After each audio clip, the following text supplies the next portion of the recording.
Good afternoon, everyone, and welcome to the Construct Innovate webinar series on modern methods of construction. My name is Jamie Goggins, and I'm Director of Construct Innovate, which is Ireland's National Research Centre for Construction Technology and Innovation. So running this webinar series in association with Engineers Ireland.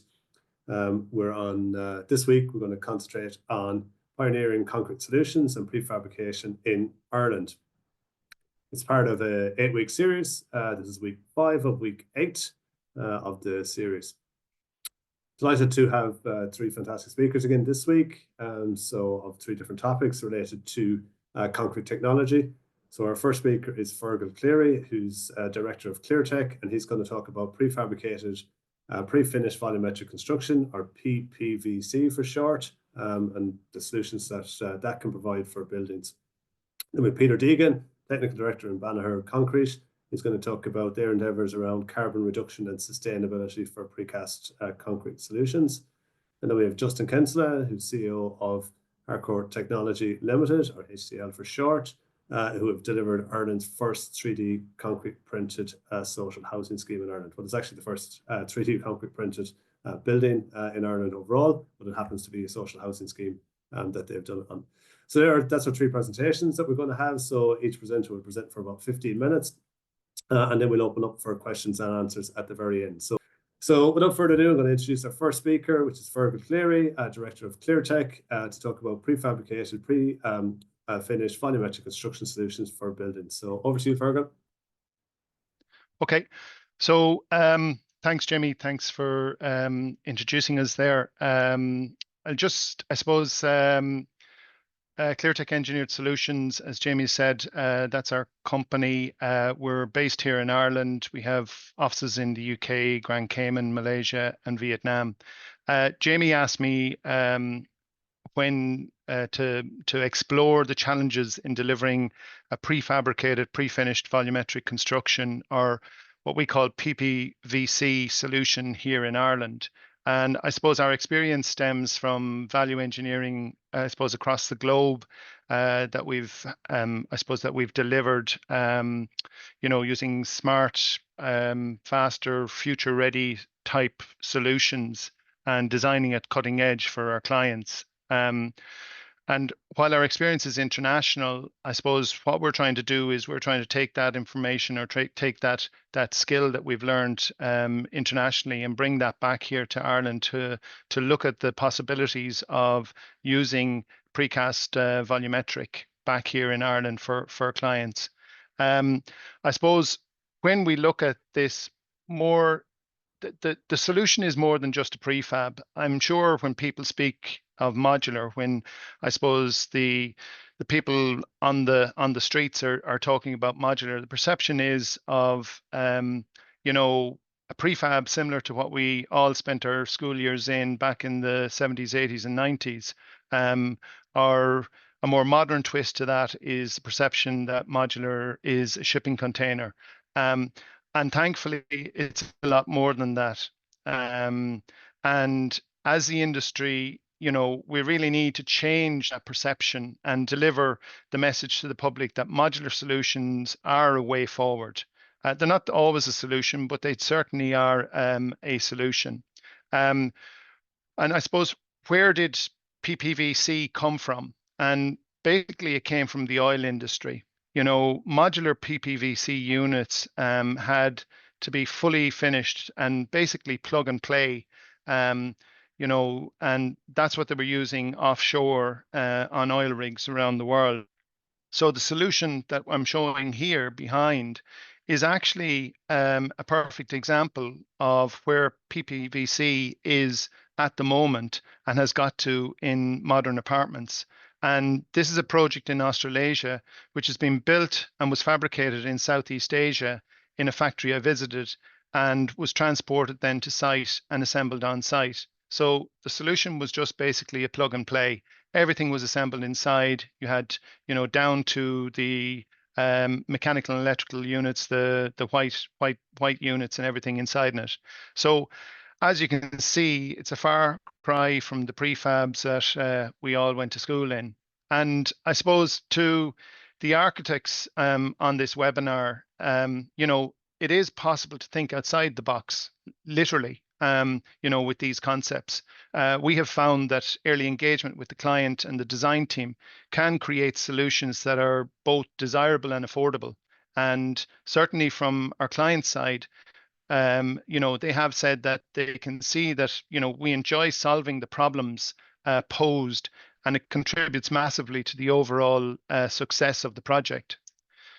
So I suppose, why do we need new technologies, and do we need them here? And the advantages of modular, I suppose, are overall cost savings. Now, I haven't heard inside in the industry here, and I've heard, going into the likes of the, the housing departments, that, modular is more expensive. I don't see that. I don't see that that is actually what's happening. You know, um, we have, flexibility in design. We have waste reduction with increased site safety and neatness, and these are important. And then we have less labor on site. And I think there's a big issue here in relation to the labor. We have skilled and unskilled labor shortages here in Ireland, and building a factory here needs to be filled with those skilled and unskilled labor. And I'm not 100% sure that, building a PPVC solution here is actually the answer to what we need. And certainly when we look at what can be done abroad, when we go to Asia and we see what can be done there, it certainly makes an awful lot of sense to actually do the construction out there and then bring it back here and finish it back here. And that's one of the solutions that we think is possible with PPVC. When we look at the reduced carbon footprint, this is one of the big things that certainly our clients are asking for when they talk about PPVC, and they want to manage their carbon and their embodied carbon footprint, and they want to reach their sustainable development goals. And the one way they can do that, or one of the ways they can do that, is by using PPVC. So, we know from what we've looked at, that environmentally and sustainability, the benefits of this. But no client wants a stranded asset. And over the last while, we have spent a lot of time working with clients to try and demonstrate and develop understanding of that. And we've developed our own system to calculate the embodied carbon and try and get our clients to reach the design targets using PPVC. So I suppose the other things that we can do with PPVC is optimize the use of materials. So I suppose we'll talk about the partnering for progress and how we can help navigate our clients through the modular process. And I suppose it's early engagement with the clients, working through from pre-planning to design to assembly to coordination and then results. So what we've done is we've looked at the solution that we worked with our clients in Southeast Asia. And I suppose we've looked at that client's journey from, I suppose, the planning stages, looking at a solution that was a 29-story PPVC solution in Southeast Asia, and working with our client to develop that and put that in place. So it was a 29-story apartment with 573 apartments with multiple modular units, and there was 2,073 of those prefabricated off-site. And then there was an adjoining podium, which was 9 stories with 1,015 parking spaces, all the way up to a level 9 with recreation level at 10. So we worked with our client. We developed up solution on the PPVC with FEM models. We then worked with them in developing up the casting yard and bringing them through, I suppose, a solution that would work for them. So they had an existing casting yard that they had used previously for precast segmental construction. And this is where I suppose our expertise came in from our previous experiences inside in precast segmental. So we helped them to develop the casting yard, to develop the solution that worked with the number of molds, I suppose the process that they had to go through. And we put in place a production plan along with a process simulation, trying to understand where I suppose the pinch points are when they actually go through the process inside in their casting. So that's, I suppose, part of the solution. And if you look at this, this all started back in February 2023. By April 2024, we were assembling the casting yard and we were putting the solution in place. The cranes, the gantry cranes, understanding how the gantry cranes worked and making sure that they were able to lift the solution or lift the systems, the units as they were done. And then coordinating and developing the process with the client and kind of doing reiterations with them so that they got this, so that they were getting this right. So by August 2024, we had a system in place. We started to work through our first units. We had M&E and everything. That's all installed and is there before you, or so that you can basically take it and plug and play. And then we started pouring concrete and we started getting to a solution for the units. What you see here is actually where the unit is rotated, and we actually lift the unit up, rotate it over, and then do the floor of the unit or the ceiling of the unit, depending on what we're doing. So I suppose the solution that we had or that we used, we started to assemble the units in about September of last year, and we started to pull that whole process together and then starting the finishing process with each of the units. And then we started to assemble these. This was around November of 2024. And you can see, we're placing the units, placing them in place on site. So to show you how effective this is, this is going from that previous shot to here, almost a floor in just 1 week. And that's the advantages that we can get, but also the finishes that we have on the units, they're pretty much plug and play at that stage. And this is the finished, I suppose, the architectural model of it. But there are 573 units or apartments inside in this. And, we did come across a lot of issues as we were doing this. And, we did find, there were, when we looked at it originally, we thought there were only 8 solutions to this, but we actually ended up with 64 because, during the design process, the architect changed the wall here or changed the wall there, and we ended up with a number of issues with that. And then I suppose the finishes, you can see here, finishes are complete as you lift them and put them in place. And, there's smart finishes that we came up with, especially when we were working with the architect, because when you put the units together, there are joints and you will always end up with either some form of cracking or something like that just between the units. And we came up with solutions to tile and to cover it over in an effective manner. So, and then you get the final finishes, which is your finished product, similar to this. So I suppose, in conclusion, early stage partnering with the client is important, and understanding and achieving their goals. We're looking at adding value and making money for our clients. That's kind of what this is about. And we're reducing their embodied carbon footprint. We're creating a valued asset as well for the client that they can sell on, whether it's social housing or whatever it is. And can it be done in Ireland? Well, why not? Of course, it can be. So thank you very much.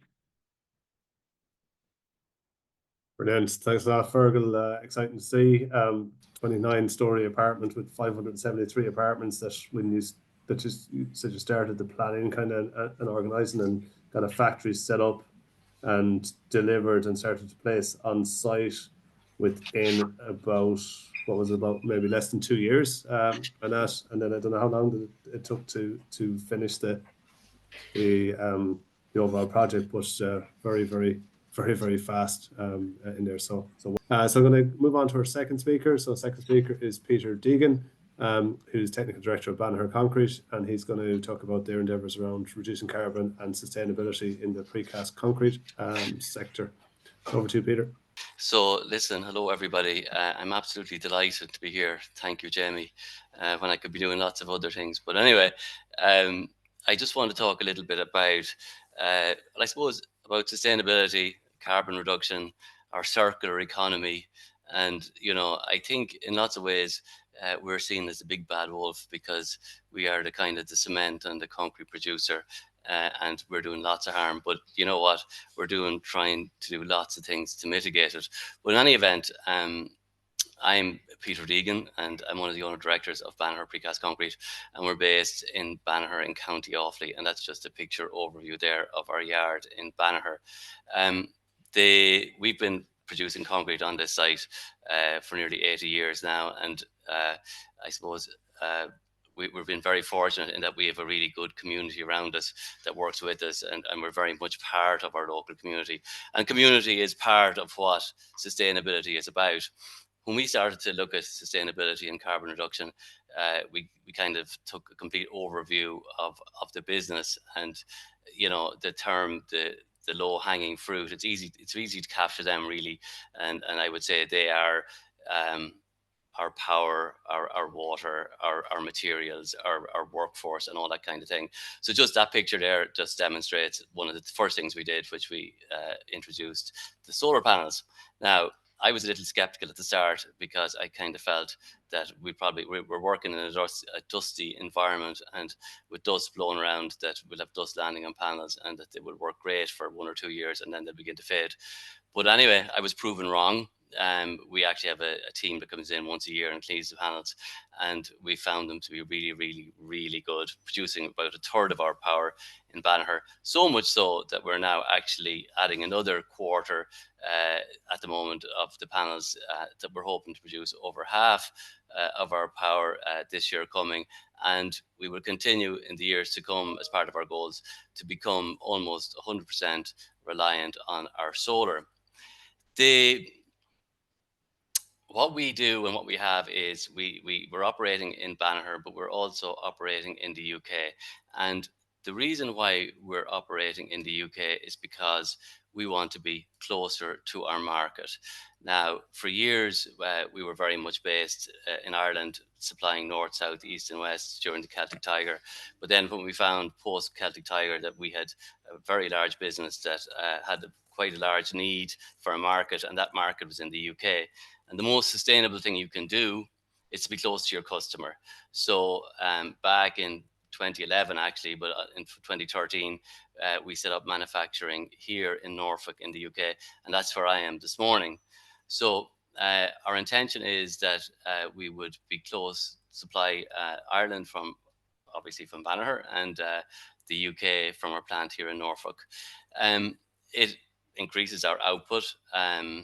We have the very same systems here. We're kind of also thinking post-Brexit, so we're operating in 2 jurisdictions, and but our systems and processes are just the same.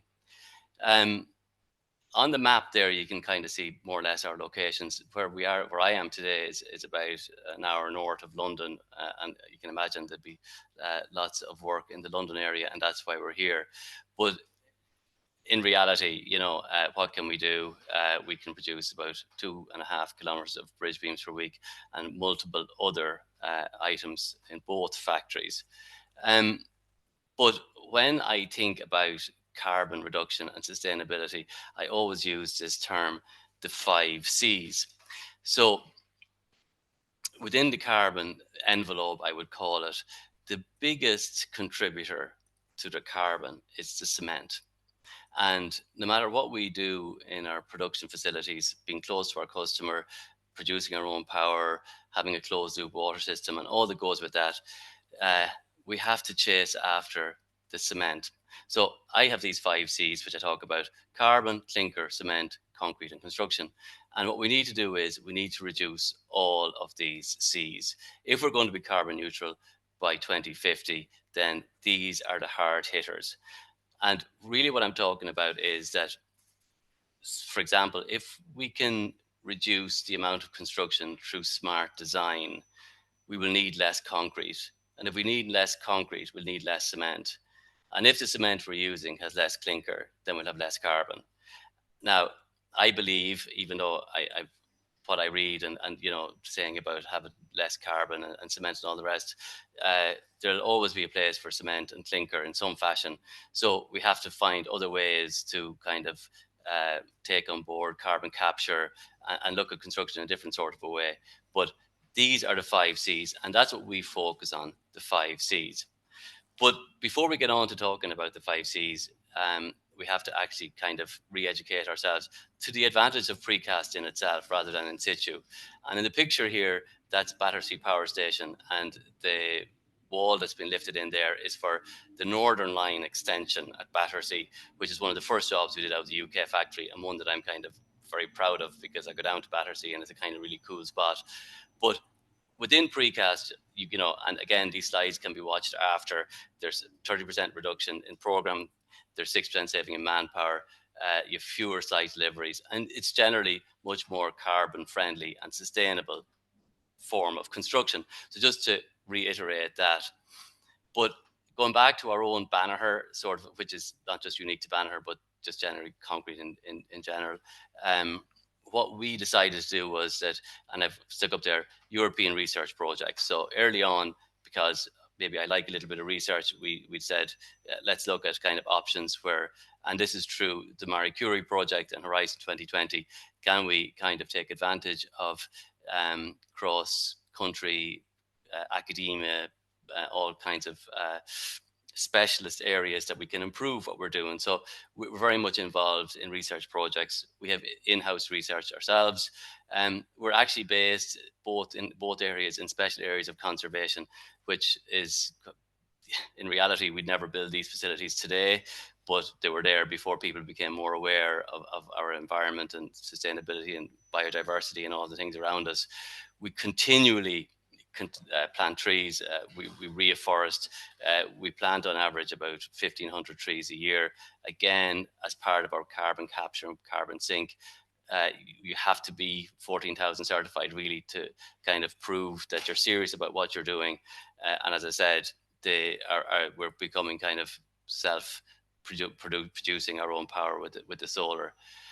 If we look at the carbon conscious concrete end of things, right? So from a construction point of view, just a little quick case study on the side of your slide there. It's just Everton Stadium down in Bramley Dock in Liverpool, which we just finished last year. Actually, I think it's going to be opening shortly.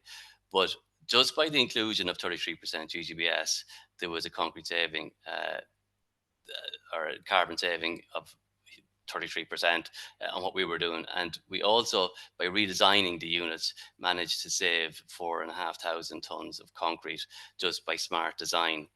Now, I suppose when we would look at a project like that, based down in Liverpool, we'd say, well, what's the most efficient way to actually supply that? And we supplied that from our factory here in Norfolk and from Banagher, because quite close to the docks. But again, cement reduction, cement replacement, self-compacting concrete, super plasticizer, polycarboxylates, reducing our water cement ratio, increasing durability, using timber molds where possible.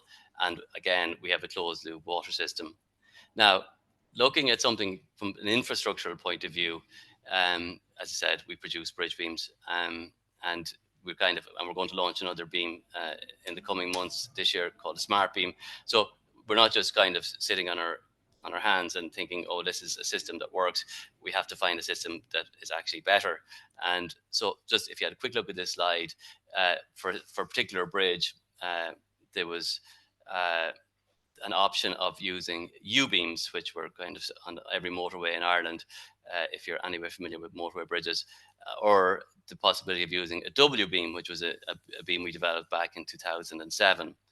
And by changing the design and replacing the U-beams with the W-beam option, then you would have fewer beams. So with a U-beam, you had a certain number of beams, but by going to the W, you had 8 fewer beams, which meant the 292 tons less trucks on the road, lower carbon emissions, and actually cost savings. So I suppose hand in glove, reducing your carbon, reducing your concrete, reducing your construction, there's also cost savings. So everyone's a winner, baby. And moving away from the kind of construction and looking at the actual concrete itself, this is some of the stuff we're looking at. I've stuck up there carbon cure, and there's carbon cure and carbon capture.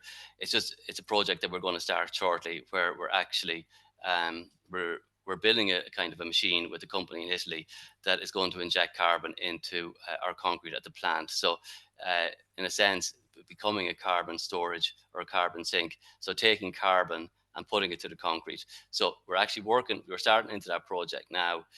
So we can talk about that another time. A project we've just finished it was a resilience project where we produce ultra high durability concrete. And the concept being that if you produce more durable concrete, then we'll need less of it. Aerocrete was a project before that where we were producing concrete flooring or concrete units steel free. So if we can eliminate the requirement for ferrous steel, then there's a huge saving from a carbon point of view. And Mimicrete is a project which we're actually doing here in Norfolk at the minute with a university in Cambridge. We're working with a university in Cambridge where the project is called Mimicrete, and what it does actually is a concept of self-healing. So we would just assume that the concrete is going to crack, and we're using a particular method to help self-heal the concrete. Graphene is another one. We're working with the graphene at the moment in Banagher as a cement replacement, and there's just a few slides there on the right about it. So just very quickly, what is graphene? It's the world's strongest, lightest and thinnest material. We use it in a liquid form. So we're producing a standard concrete mix, and we have the graphene. The guys who actually produce it call it an ink, but it's just a liquid addition which we put in, and it helps reduce the requirement for cement. We've done lots of work on this, and we've loads of data which we won't get into now, but again, the slide is there. Just going back to the ultra high durability concrete, the reason why I want to mention that is because we have kind of a living lab down in Galway Bay. We have some flotation units down there with sensors measuring the sea salt and the durability performance of the concrete. It's 120 Newton or megapascal in strength. We've got different forms of reinforcement in there, and through a university in Valencia in Spain, actually, we're just monitoring the behavior of how they're performing, and we'll continue to do so for a long number of years. If we can produce more ultra high durability, then we can reduce cover, and by reducing cover, we can reduce the amount of concrete we need, and basically it's all a negative. It's all positive. From the Aerocrete point of view, this was a collaboration with Queen's University in Belfast and Professor Sue Taylor, where we decided that we'd try and replace conventional pre-stressing strands with basalt fiber bar, and then produce steel-free concrete with fibers and the basalt itself, which we did successfully. And it was the first time, big deal, I suppose, in the world that a basalt fiber bar had ever been pre-stressed. But we did, and it was quite successful, so much so that we managed to roll it out on a job called Thompson's Bridge in Northern Ireland. Again, you can read up on that.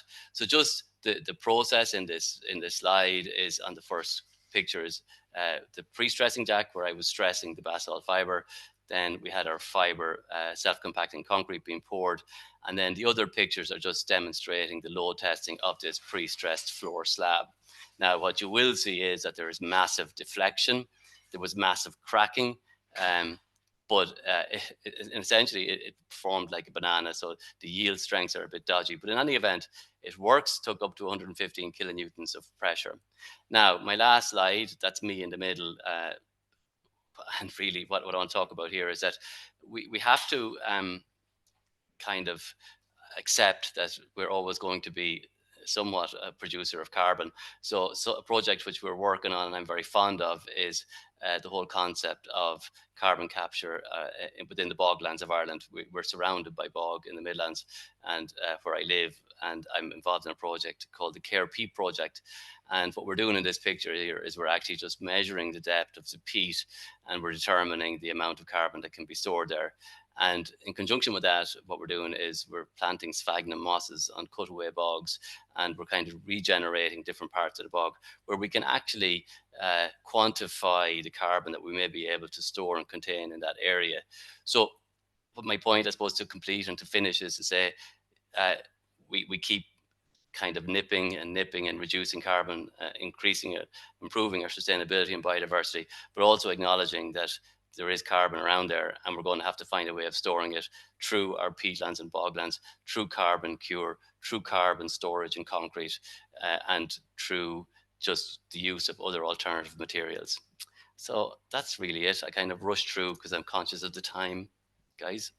Brilliant. Thanks a lot, Peter. And yeah, it's great to kind of even just to touch on a whole range of different innovation that you've got involved in Banagher, and that, you know, it's not just innovation for innovation's sake, but you have problems that you're trying to tackle, and then you're trying it out in demo projects and bringing it into full-scale production. So I'm third speaker, who's Justin Kinsella, who's CEO of Harcourt Technology Limited, and they have been responsible for Ireland's first 3D concrete printed homes, and Justin's going to take us through that project and the innovation involved in that. So over to you, Justin.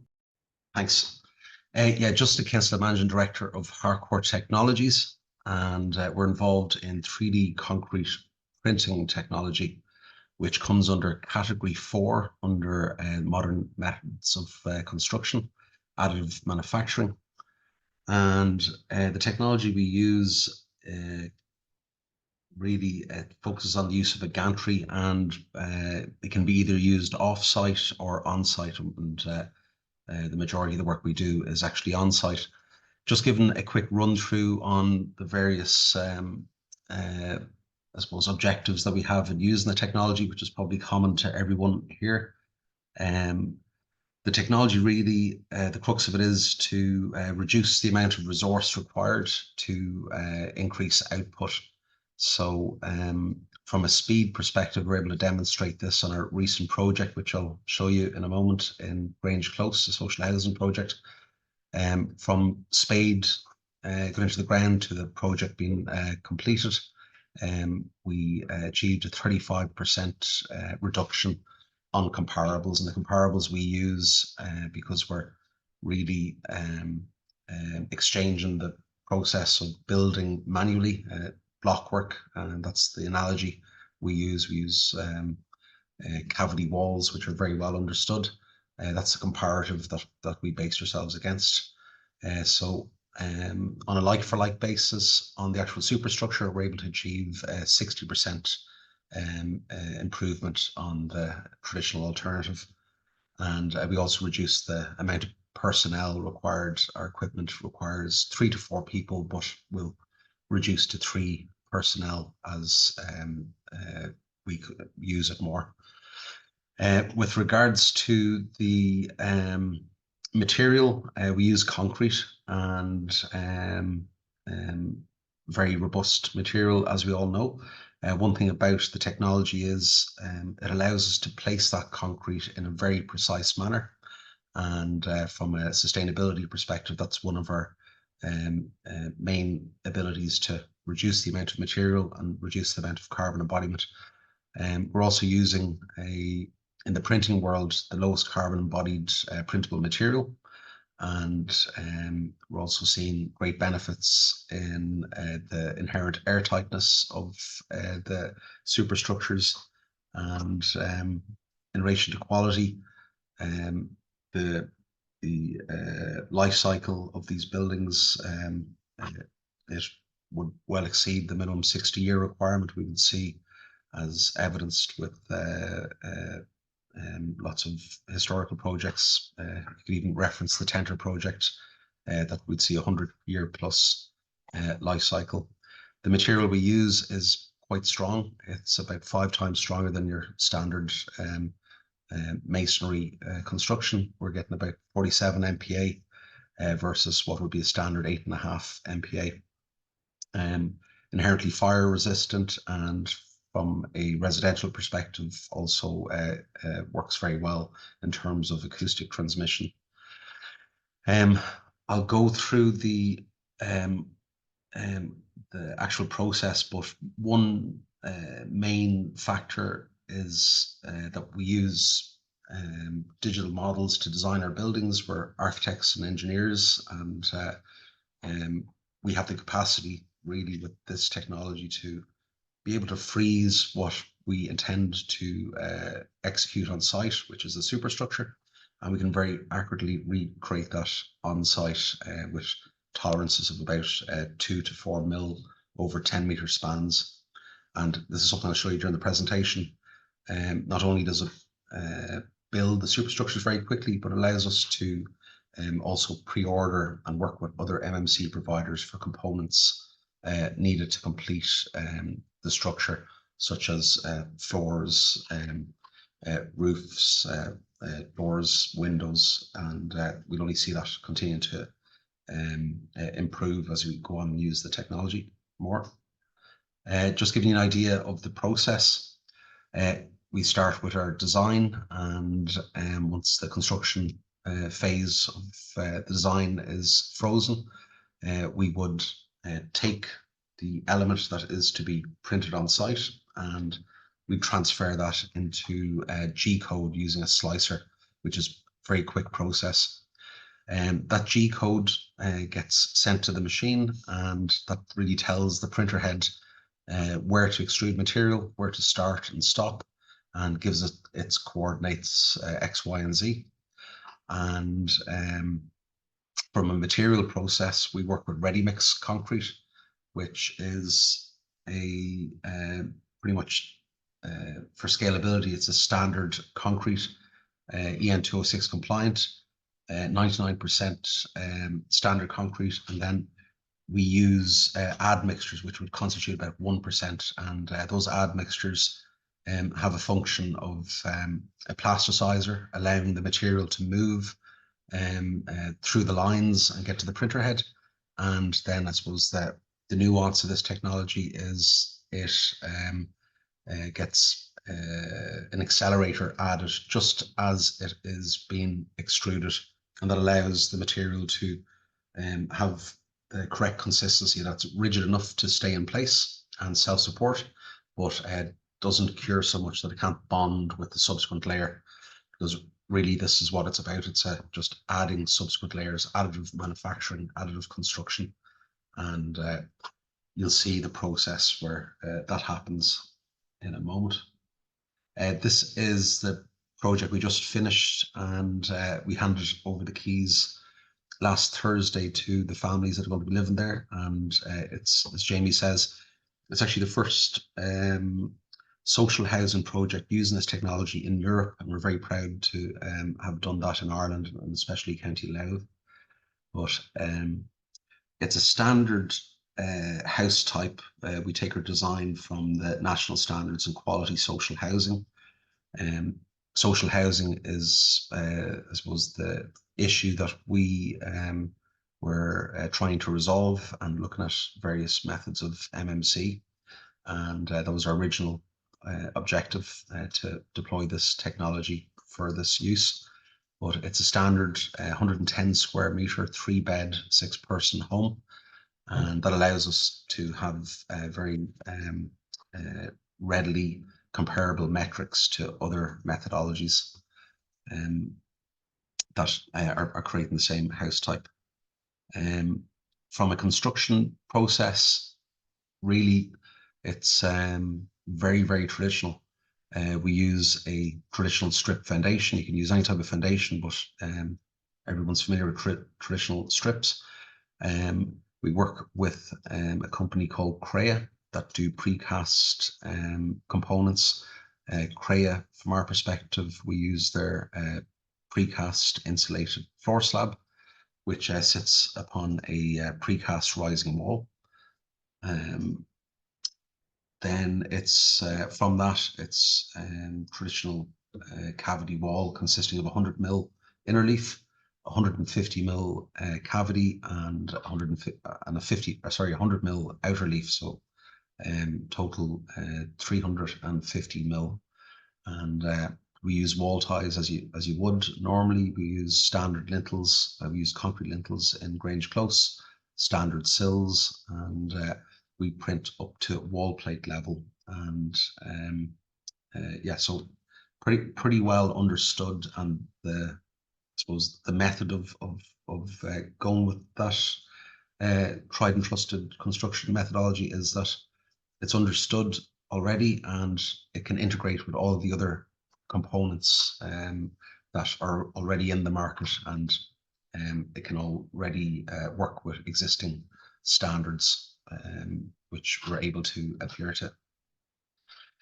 This is just to give you an idea of how the process works. This is a simulation that would happen after the information is put through the slicer, and what this shows you is the machine using its algorithms, basically figuring out its print process. And as you see it rising, each of these represent a 50 mil integer. Every layer is 50 mil. And what you see in yellow is where the machine is moving its head back to a place before it extrudes. So that's when it's not extruding. But really, it has this digital model. It can't deviate from it. And that opens up the doors for us to be able to work with other components. And from a optimization and speed output, that allows us to pre-order them. And the material cures to 8.5 MPa within 12 hours. So we can fit these other components, our floors, our roof structures. And that again accelerates where traditionally they would be measured, fabricated, and then scheduled for fitting.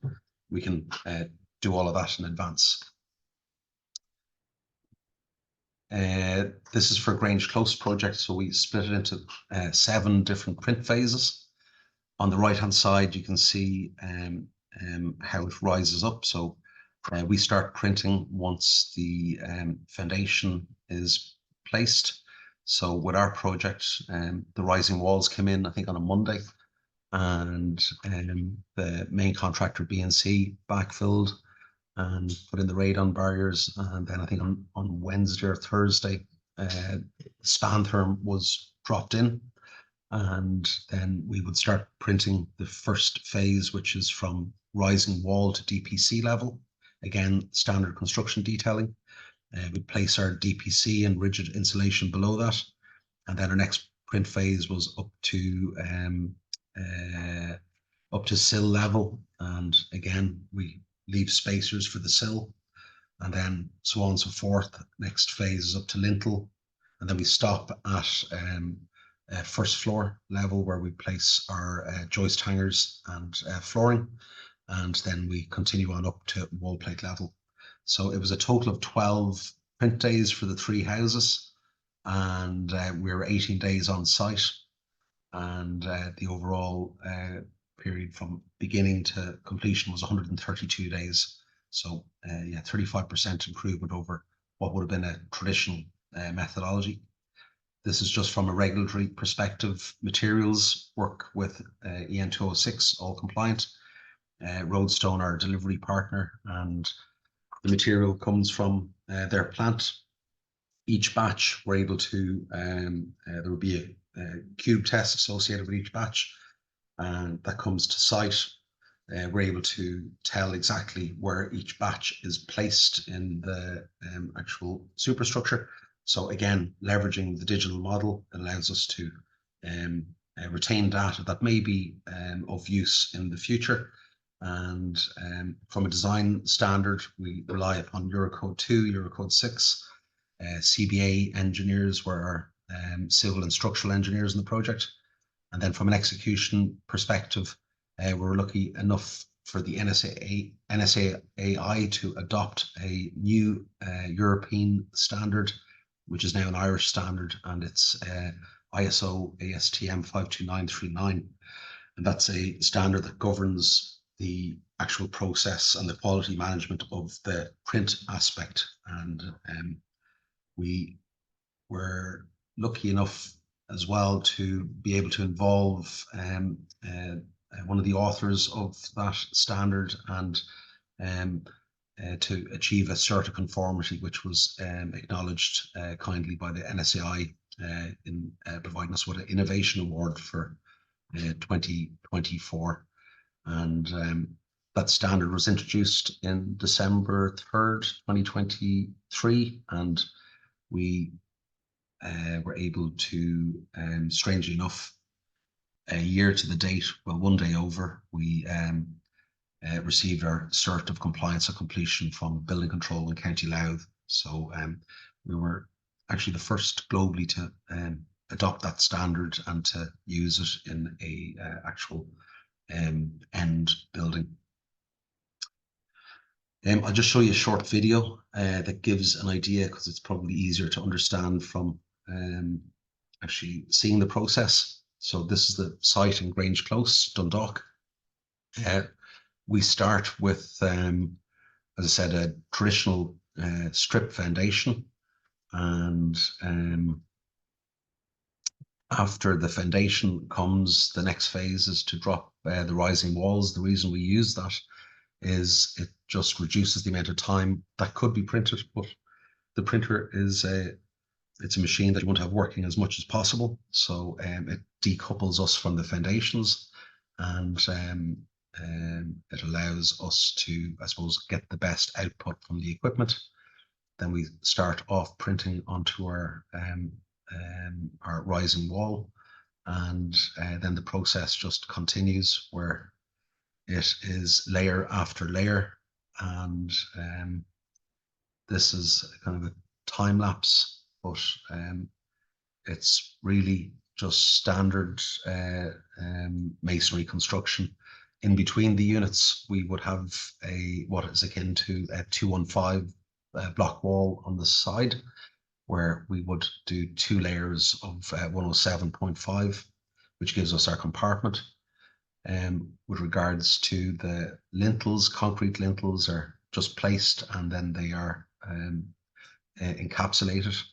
With regards to the floors, we use standard joist hangers. In the UK, you can use a angle, but over here, just standard joist hangers, and we set them out using the machine. And then able to get all the other, go blind on all the other prefabricated components, and we're only at the beginning of that aspect. Internally, we don't leave the walls exposed. We use a 50mm stud and place standard plasterboard. That allows us as well to have a small service cavity for our electricals and small services, and to give us a very clean plasterboard finish internally, which is what I think is most appropriate to the market that we're looking at. These are just some internal shots of the housing in Dundalk, and that's a wee time lapse. So just the metrics on that project, we overall 35% faster, like for like 60% faster with less personnel. From a cost perspective, we're comparable, which we think is even at this early stage, I think it's a very good metric to have, where relatively there is, with the same resource, we're able to increase our output. Air tightness, we're able to achieve very, very low air tightness scores, just due to the density of the materials, but I think 1200 kg per cubic meter. We're able to achieve an A2 rating. We would have got an A1 if using renewables, but not on this project. From a scale-up perspective, each machine at full capacity, working on a 3-bedroom, 110 square meter home. You're talking probably about 50 or 80 units per machine per year, which would require be it 3 to 4 operatives, call it generally 40 to 50 operatives would be the output requirement, say, for 1,000 units a year, and then that's completely scalable. We try and optimize the output of the machine, so we would look at doing a minimum of 4 homes per setup, because it's just the most efficient way. There'll either be a terrace of 4 or it would be a pair of semi-detached on one setup. Other aspects that we work with a company called Minimass, who have used the free-form capability of the technology, again, the digital file, to kind of define where material is required.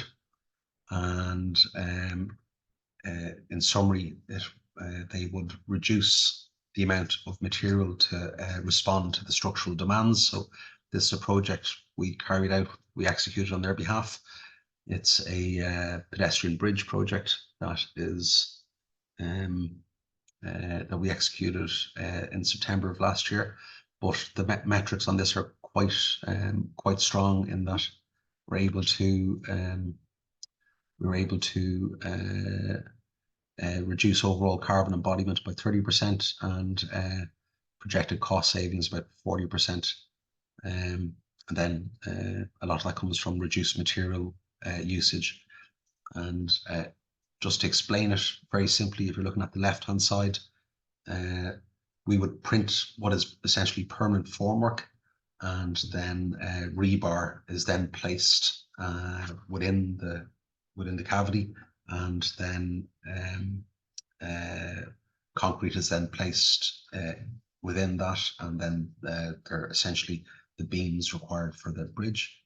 And then this is another use of the technology for a portal frame. Again, the same logic, really just placing the material where it's required and using the flexibility of the model to reflect what the end form is required to support the loads demanded. Some other uses are, this is more in the UAE, where water attenuation, again, just using the digital model, we're able to reduce the amount of material by about 25%. Traditionally, it would have been the same thickness, you can see in the center image, the whole way up, where you can amend the digital model to just extrude material where the forces require it.